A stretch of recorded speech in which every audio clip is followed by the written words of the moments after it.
जय हिंद। मैं चंदा क्लास 6 एनसीईआरटी इतिहास का चैप्टर 1 क्या, कब और कहाँ, कैसे के बारे में जानकारी देंगे। इस पुस्तक का नाम हमारा अतीत है। यहाँ अतीत शब्द बहुवचन के रूप में किया गया है क्योंकि इस पाठ में बताया गया है कृषक और पशुपालकों का जीवन राजा और रानियों के जीवन से भिन्न है क्योंकि राजा और रानियों के बारे में जानकारी हम कहानियों से प्राप्त करते हैं, लेकिन वही कृषकों की बात आती है तो उनके बारे में जानकारी बहुत कम देखने को मिलती है। इसलिए इस पुस्तक का नाम हमारा अतीत बहुवचन के रूप में किया गया है। वही बात एक शब्द आती है पांडुलिपि। पांडुलिपि जो हाथ से लिखी गई हो भोजपत्र या तारपत्रों पर उसे पांडुलिपि कहते हैं। पांडुलिपि कहते हैं। वही बात एक और आती है अभिलेख की, जो कठोर सतह पर लिखा गया हो उसे अभिलेख कहते हैं। पहले के समय में राजा जो नोटिस देते थे अभिलेख के रूप में लिख कर देते थे। जैसे आज हम स्कूल कॉलेज के नोटिस बोर्ड देखते हैं, उसी तरह पहले कठोर सतह पर लिखकर राजा अभिलेख प्रजा को देते थे।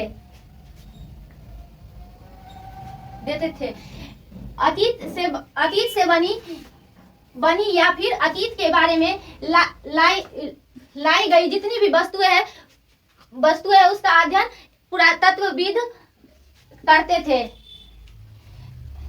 इस पुस्तक में नर्मदा नदी के बारे में बताया गया। चलिए देखते हैं चैप्टर क्या, कब और कहाँ, कैसे। क्लास 6 के चैप्टर 1 है। अतीत शब्द यानी बीता हुआ कल। अतीत शब्द यहाँ बहुवचन के रूप में प्रयोग किया गया है।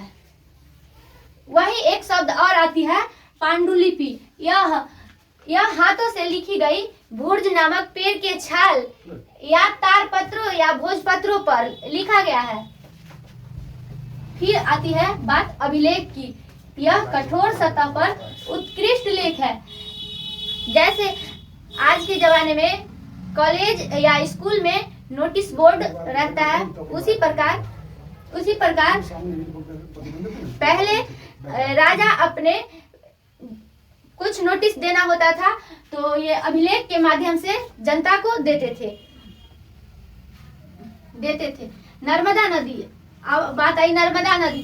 यह अमरकंटक के पास की एक पहाड़ी से निकलती है जो पूर्व से पश्चिम की ओर बहती है। पूर्व से पश्चिम की ओर बहने वाली दो नदियां हैं, एक नर्मदा नदी और एक ताप्ती नदी। नर्मदा नदी के तट पर आरंभिक लोग कुशल संग्राहक के रूप में शिकार करते थे और सुलेमान और कीर्तक पहाड़ियों पर सबसे पहले लोग गेहूं और जौ जैसे फसलों को उपजाना आरंभ किया था। गारो और विंध्य के पहाड़ियों पर सर्वप्रथम कृषि का विकास हुआ। विंध्य के उत्तर में सर्वप्रथम मानव द्वारा फसल चावल को उपजाया गया। हो गया। चलिए आगे देखते हैं।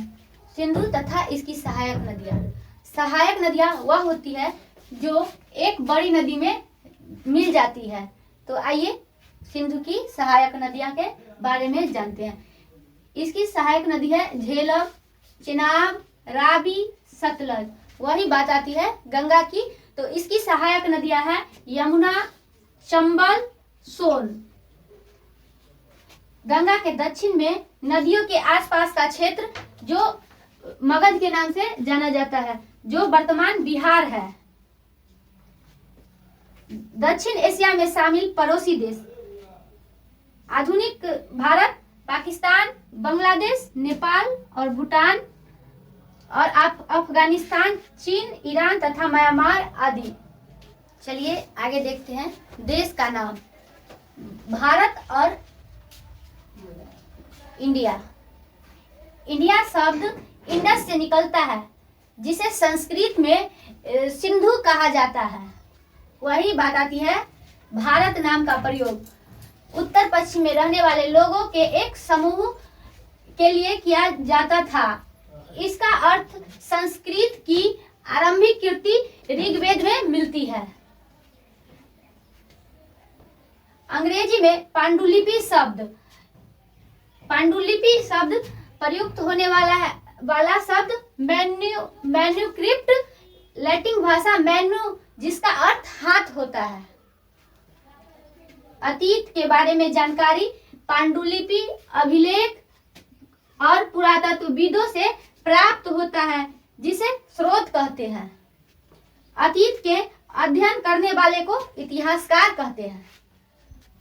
चलिए आगे देखते हैं तिथि तथा इसके मतलब को। ईसाई धर्म के प्रवर्तक ईसा मसीह है।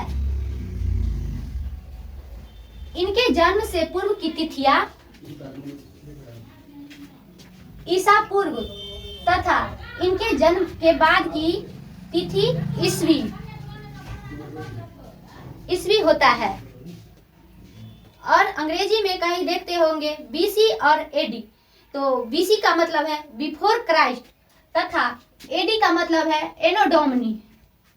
तो बीसी ईसा मसीह के जन्म से पूर्व प्रयोग किया जाता था तथा इनके जन्म के बाद एडी का प्रयोग किया जाता है। तो आइए अब कुछ महत्वपूर्ण तिथियां के बारे में जानते हैं। जैसे कृषि का आरंभ 8000 पूर्व हुआ था। वही सिंधु सभ्यता के प्रथम नगर का खोज 4700 वर्ष पूर्व हुआ और गंगा घाटी के नगर मगध का सबसे बड़ा राज्य 2500 वर्ष पूर्व खोजा गया। तो चलिए यहीं पर इस चैप्टर को समाप्त करते हैं और फिर मिलेंगे अगले दिन अगले चैप्टर के साथ। और आपको कैसा लगा वीडियो कमेंट में बताइए। धन्यवाद।